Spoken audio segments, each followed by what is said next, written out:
મહેસાણાની દૂધસાગર ડેરીએ વર્તમાન આંતરરાષ્ટ્રીય પરિસ્થિતિ વચ્ચે ગેસ કપાતને લઈને મહત્વની તૈયારી કરી છે. ઈરાન, ઇઝરાયલ, અમેરિકા વચ્ચે વધતા તણાવને કારણે ગેસ સપ્લાયમાં લગભગ 15,000 સ્ક્વેર ક્યુબિક મીટરની કપાત થઈ છે. દૂધસાગર ડેરીમાં દૈનિક 250 ટન મિલ્ક પાવડર બનાવવાની ક્ષમતા છે અને તમામ પ્રોડક્ટ માટે રોજના આશરે 40,000 SCM ગેસની જરૂરિયાત રહે છે.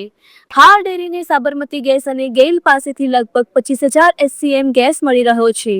ગેસની કપાત વચ્ચે ડેરીએ બોઇલર ચલાવવા માટે ફર્નિશ ઓઇલનો ઉપયોગ શરૂ કર્યો છે.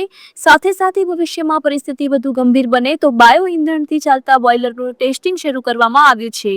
ડેરીના જણાવ્યા મુજબ હાલની પરિસ્થિતિમાં ઉત્પાદન ખર્ચ અથવા સપ્લાય પર કોઈ અસર પડશે નહીં. આપણી દૂધસાગર ડેરીમાં રોજના કેટલા ટન પ્રોડક્શન થાય છે અને આ પ્રોડક્શનમાં કેટલો ગેસ વપરાતો હતો, કેટલું રિડક્શન થયું, હવે તેના બદલામાં આપણે શું કરી રહ્યા છીએ? દૂધસાગર ડેરીમાં બે સોર્સ દ્વારા અમને ગેસ મળે છે. અમારી જોડે ગેસનો ગેસ આવે છે, અમારી જોડે સાબરમતીનો ગેસ આવે છે. સાબરમતી જોડે અમારે રોજનું 40,000 SCM ગેસ મળે એ અંગેનું આ મહિનાનું DCQ છે, એગ્રીમેન્ટ થયેલો છે પ્રકારનો. અને ગેસ જોઈથી અમારે 3,000 થી 4,000 SCM ગેસ રોજનો આવે છે. હાલની આ જે યુદ્ધની પરિસ્થિતિ સર્જાઈ છે એની અંદર સાબરમતીએ જે 40,000 SCM ગેસ અમે વાપરતા હતા એમાં ઘટાડો કરવા માટે અમને જાણ કરેલી એમને, અને અત્યારે એ લોકો રોજનો 25,000 SCM ગેસ અમને આપે છે. જેના કારણે જે અમારા સ્ટીમ ઉત્પાદન કરતા બોઇલરો હતા એ બોઇલરો અમે ફર્નેસ ઓઇલ પર કન્વર્ટ કરી દીધા છે. એ બોઇલર અમે ફર્નેસ ઓઇલ પર ચલાવીએ છીએ, જેના કારણે અમારા ઓપરેશનમાં કોઈ પ્રોબ્લેમ આવે નહીં.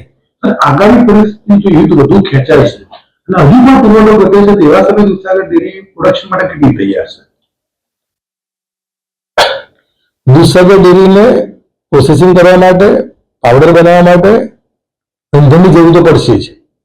અત્યારે ઇંધણના બે સોર્સ જે મેં આપણે કીધું કે ગેલનો સોર્સ છે, સાબરમતીનો સોર્સ છે અને એફઓનો સોર્સ છે.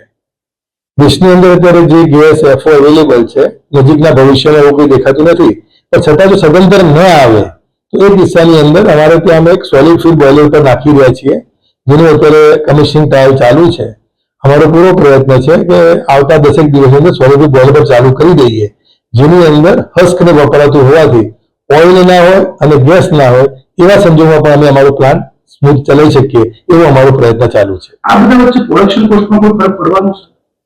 અત્યારે ગેસનો જે ભાવ છે અથવા ફર્નેસ ઓઇલનો જે ભાવ છે અને એની જે કેલોરીફિક વેલ્યુ હોય છે એ જોતા લગભગ કોસ્ટમાં બહુ મોટો ફરક પડતો હોતો નથી. સોલિડ ફ્યુલ બોઇલરમાં કોસ્ટ અમારી ઘટશે એ માટે નવું પ્લાન છે અને પ્રયત્ન ચાલુ છે. સોલિડ ફ્યુલ બોઇલર જે ચાલુ થઈ જશે એમાં કોસ્ટમાં ઘટાડો થવાનો છે.